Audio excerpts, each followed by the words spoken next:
Saya ingat sebuah hadis ya. Hadisnya seperti ini. Man ra'a munkaron falyughayyirhu yadihi.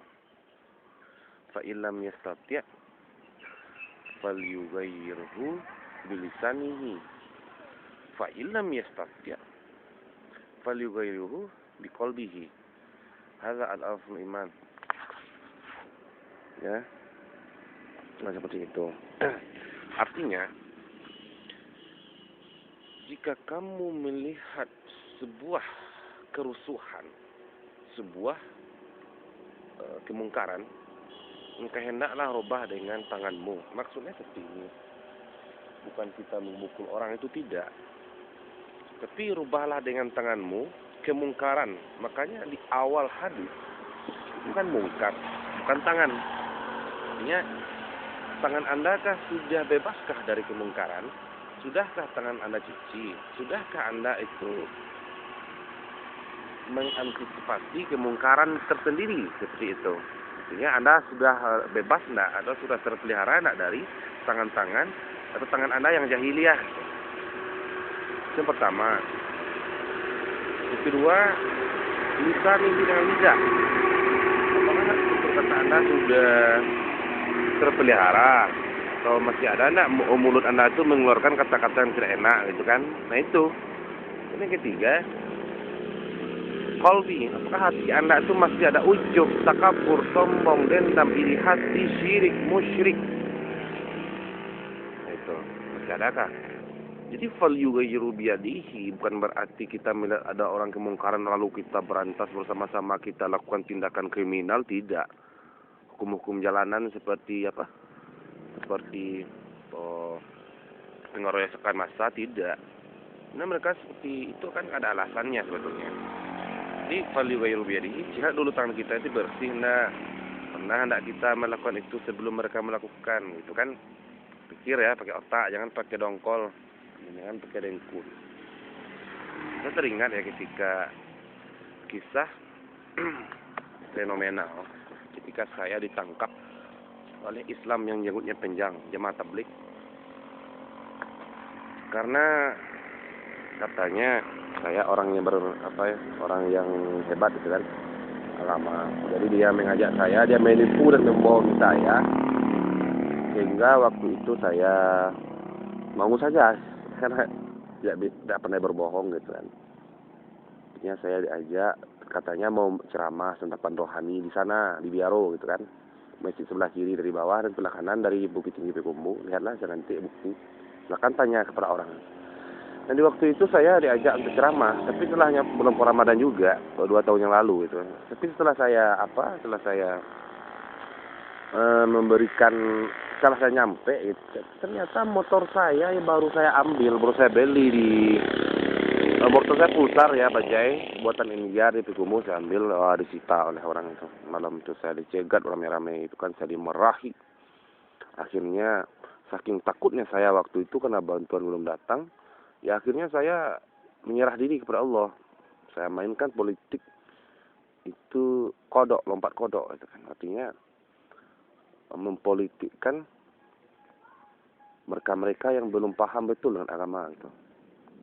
Akhirnya saya bisa lepas setelah lobby yang saya berikan. Saya iyakan saja, iyo kan ninyo, laluan ini ya Pak. Ya, ketika dia sholat saya langsung keluar dan saya telepon teman saya, dia langsung datang. Amrius, Bang Amri itu pahlawan tuh. Akhirnya saya bebas dan saya berlari-lari pulang. Untuk mengambil motor saya kerahkan semua teman saya di Sungai Ange dan di Kampe. Di Sungai Ange ya. Akhirnya kami 40 motor, lebih kurang 200 orang. Pergi menjemput motor saja agar tidak terjadi kriminal ya, kita ya sudah terambil motor, kita berangkat. Nah itu kejadiannya. Artinya jamaah tabligh itu pas baru mereka diislamkan itu semangatnya tinggi tapi tidak berilmu. Nah, itu kekurangannya. Seolah-olah dia sudah masuk surga. Nah seperti itu. Jadi FBI yang sekarang ini menjadi kasus tuntutan hukum kejaksaan itu Hmm, itu sebetulnya kan kesalahan di masa lalu itu ya Bu ya. Ya Bu. Jadi kan sudah saya bilang, Allah itu kan pemaaf. Jadi kesalahan di masa lalu jadikanlah itu satu fenomenal sejarah yang saling memaafkan gitu kan.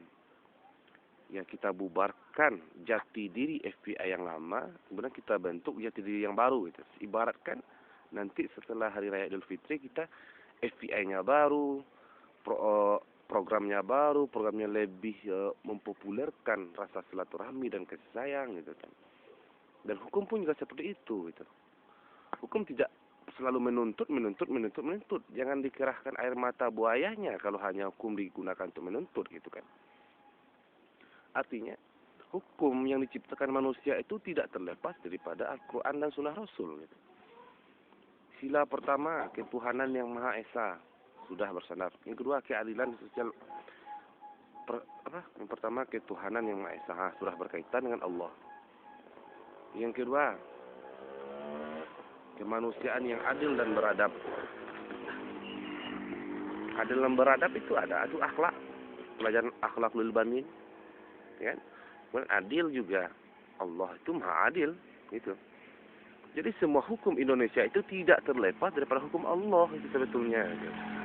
Jadi sesama Muslim, apalagi sebentar lagi kita akan merayakan fitrah. Jangan sampai kita sesama kita saling bertengkar, saling memaafkanlah. Kalau tidak, ya tunggulah saat-saat kehancuranmu. Karena saya sudah sering mengatakan kalau tidak mendengar ya mati. Kalau nggak percaya itu sudah banyak nyawa-nyawa yang mati karena tidak mau beriman kepada Allah dan menyeleweng dan tidak mau mendengar dari Al-Quran dan Sunnah Rasul. Saya hanya menyampaikan hidup pilihan. Mau bahagia dunia akhirat, mau bahagia dunia saja, atau mau kedua-duanya, tergantung kepada kita.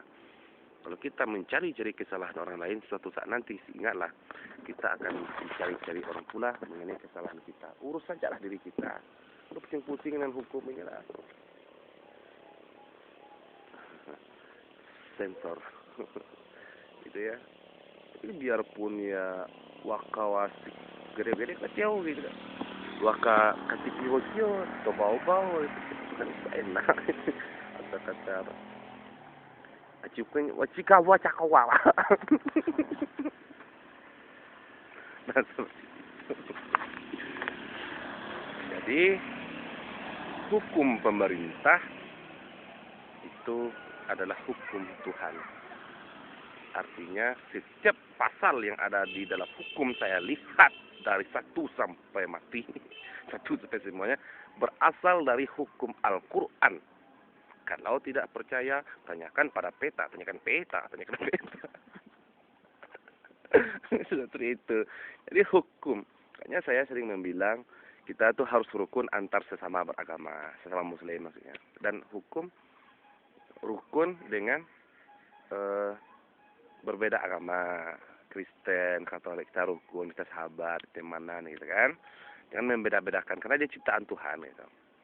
Kita rukun antara orang beragama dengan pemerintah.